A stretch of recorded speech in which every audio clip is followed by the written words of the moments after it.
In the blazing heat of a Greek summer morning in 480 BCE, the narrow mountain pass of Thermopylae. Picture this: the largest invasion force the ancient world had ever assembled, stretching beyond the horizon like a dark sea of bronze and steel, bearing down on a handful of Greek warriors who refused to step aside. This wasn't just another border skirmish or territorial dispute. This was the moment when the fate of Western civilization itself hung by a thread, decided by men who chose to stand firm when retreat seemed the only rational choice. The story you think you know about 300 Spartans might be legendary, but the real events at Thermopylae were far more complex, far more strategic, and ultimately far more consequential than any Hollywood epic could capture. What unfolded over 3 scorching days in that narrow pass wasn't just military genius meeting impossible odds. It was the collision of 2 worlds, 2 philosophies, and 2 very different ideas about what it meant to be free. But before we witness that epic clash, we need to understand how the ancient world arrived at this pivotal moment. The seeds of Thermopylae were planted decades earlier, in the marble halls of Persian palaces and the dusty agoras of Greek city-states, where decisions made by kings and citizens alike set the stage for one of history's most consequential battles. The Persian Empire in 480 BCE was unlike anything the world had seen.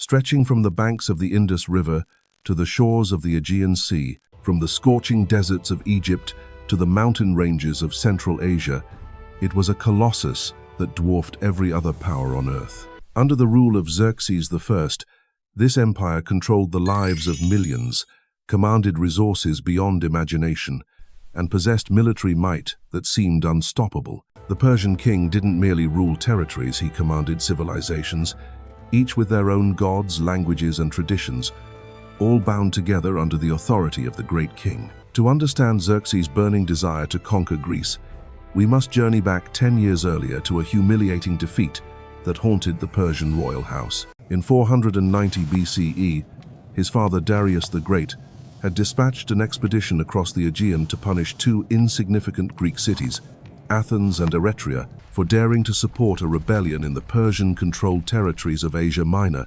The mission seemed routine, almost beneath the notice of the great empire. After all, what could these fractured Greek city-states possibly do against Persian might?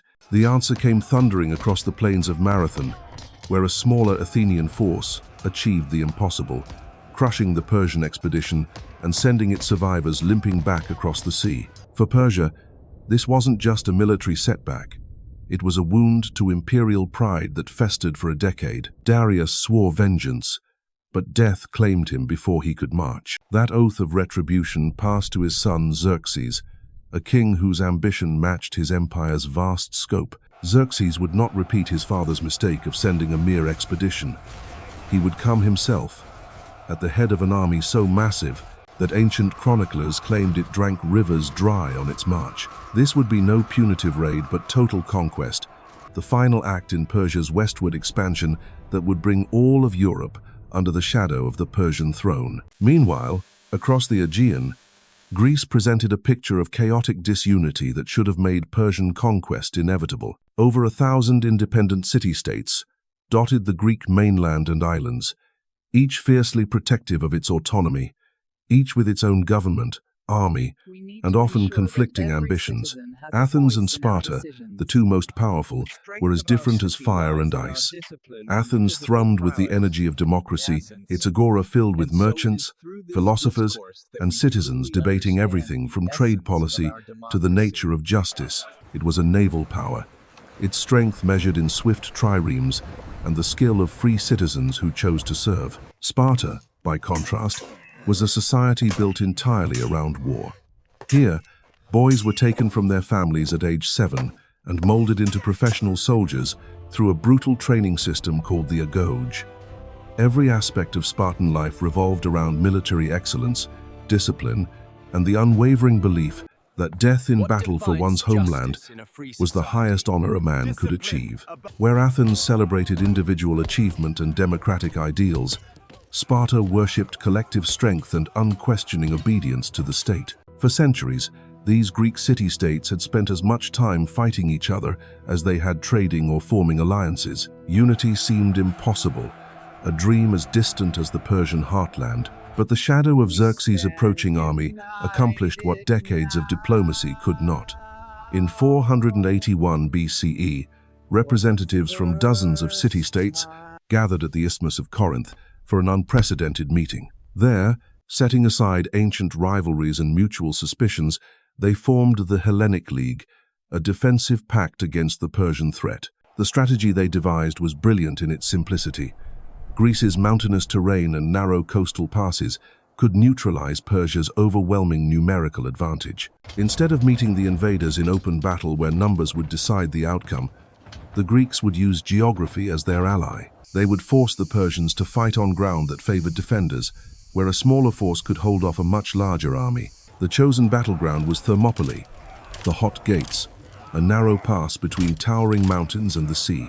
Here, even the largest army in the world would be funneled into a space so constricted that only a few hundred men could fight at once. The very name of the place came from the sulfur springs that bubbled up from the earth, filling the air with the smell of the underworld. It was as if the gods themselves had designed this spot for a last stand.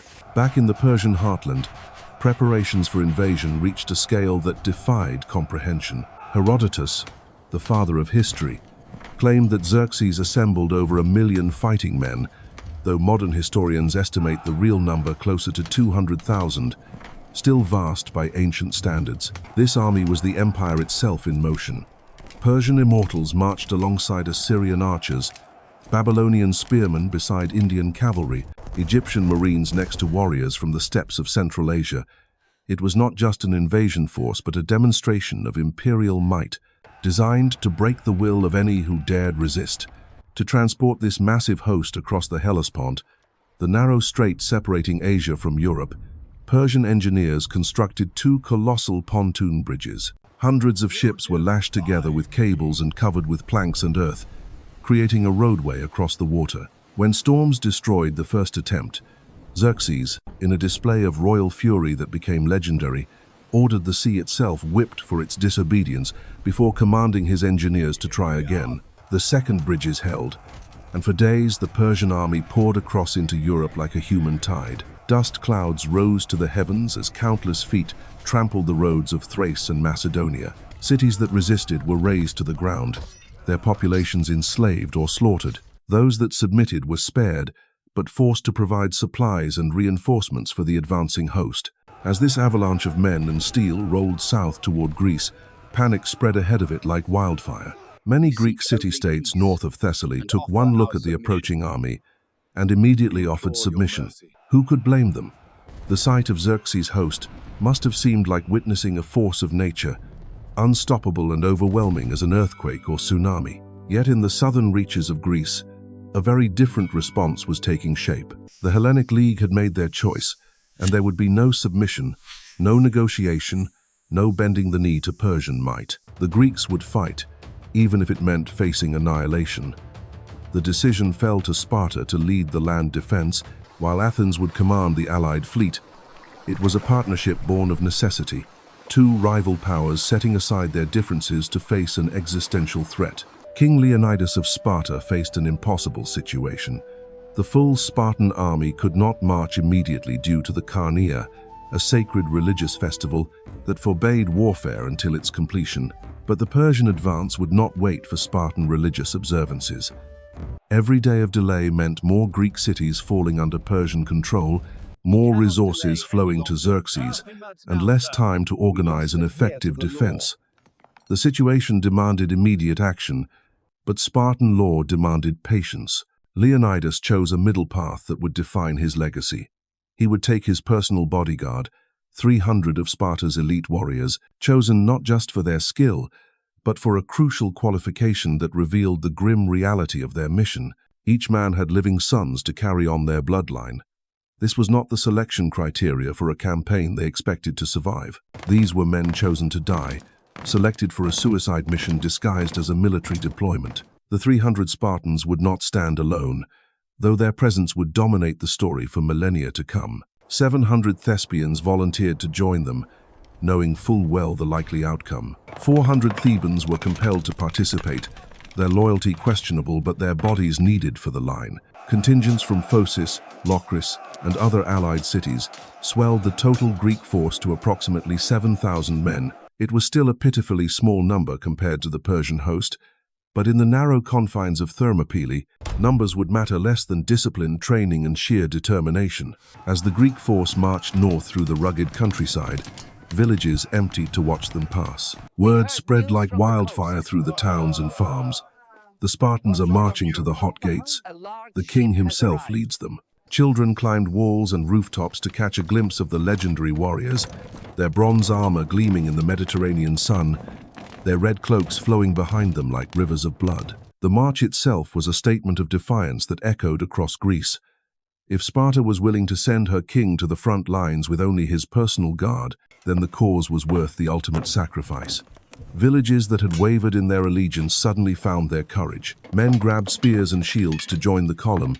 Farmers abandoned their fields, and artisans left their workshops. The march to Thermopylae became a rallying cry for all of Greece. When Leonidas and his men finally reached the pass, they found exactly what they had hoped for. Thermopylae was a defender's dream, a geographical bottleneck where the advantages of numbers, cavalry, and massed archery would be neutralized. The pass was so narrow that in some places only a single chariot could squeeze through.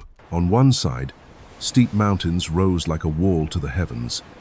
On the other, the sea crashed against rocky shores, creating a corridor of death where the Persian multitudes would be compressed into a killing ground. The Greeks immediately set to work improving their position. They rebuilt and strengthened an old Phocian wall that blocked the narrowest part of the pass, creating a barrier behind which they could fight with maximum advantage. Stones were gathered, timber cut, and defensive positions prepared with the methodical efficiency that marked professional soldiers. Every hour of preparation could mean the difference between holding the line for 1 day or 3. From their position, the defenders could see the dust clouds on the northern horizon growing larger each day. The Persian army was approaching, a moving city of warriors, horses, and camp followers that stretched beyond sight. At night, the glow of their countless campfires painted the northern sky orange, as if the very earth was burning. The smell of smoke and dust carried on the wind, bringing with it the promise of battle. Xerxes himself traveled in unprecedented luxury, his royal pavilion a palace of silk and gold that housed not just the great king, but an entire court of nobles, advisors, and servants. This mobile capital rivaled the greatest cities of the ancient world in its splendor, a deliberate display of power meant to intimidate enemies and impress subjects. The Persian king dined on delicacies from across his empire while his soldiers prepared for battle. The contrast between royal comfort and military necessity stark even by ancient standards. When the Persian vanguard finally appeared at the northern mouth of Thermopylae, the sight must have been both terrifying and magnificent. Unit after unit marched into view, their weapons and armor creating a sea of bronze and iron that seemed to stretch to infinity. Banners of every province in the empire fluttered in the breeze, while the rumble of marching feet, creaking wagon wheels, and stamping horses filled the air with the sound of approaching doom. The Greeks watched this display of imperial might with grim satisfaction. Let the Persians come with their hundreds of thousands. Here in this narrow place, those numbers would become a liability rather than an advantage. The very size of Xerxes' army would work against him, creating confusion, limiting maneuverability, and preventing the coordinated attacks that had brought down so many enemies in open battle. For 3 days, Xerxes waited. Perhaps he expected the Greeks to lose their nerve at the sight of his massive army. Perhaps he hoped they would negotiate, offering submission in exchange for their lives. The Persian king had conquered much of his empire through intimidation rather than battle, and the psychological impact of his assembled host had broken the will of stronger opponents than these Greeks. But the defenders at Thermopylae showed no signs of wavering. If anything, they seemed to grow more confident as the hours passed. Finally, Xerxes sent heralds to demand the Greeks' surrender. The terms were generous by Persian standards. Lay down your arms, accept Persian rule, and live. Continue to resist and face annihilation. The message was delivered with the formal courtesy that marked Persian diplomacy, but the threat was unmistakable. This was their last chance to avoid destruction. Leonidas's response became the stuff of legend. When the Persian herald demanded that the Greeks surrender their weapons, the Spartan king replied with two words that would echo through history: "Come and take them." It was not just defiance, but an invitation, a challenge thrown in the face of the mightiest empire on earth. The die was cast. There would be no surrender, no negotiation, no retreat. The hot gates would live up to their name. The morning of the first assault dawned with an eerie stillness that seemed to mock the violence about to unfold. Across the narrow pass, the Persian host stirred like a great beast awakening, the clatter of bronze and leather mixing with the harsh commands of officers, preparing their men for what should have been a routine slaughter. Xerxes had positioned his golden throne on a hill, overlooking the battlefield, expecting to watch his enemies swept away like leaves before a hurricane. The great king's confidence was absolute. After all, what could a few thousand Greeks accomplish against the might of an empire that had never known defeat? The first wave came at dawn. Median and Sacian infantry advancing in disciplined ranks, their wicker shields catching the early light, their war cries echoing between the cliffs. These were seasoned warriors from the heart of the Persian Empire, men who had fought in a dozen campaigns and conquered cities from Babylon to the Indus.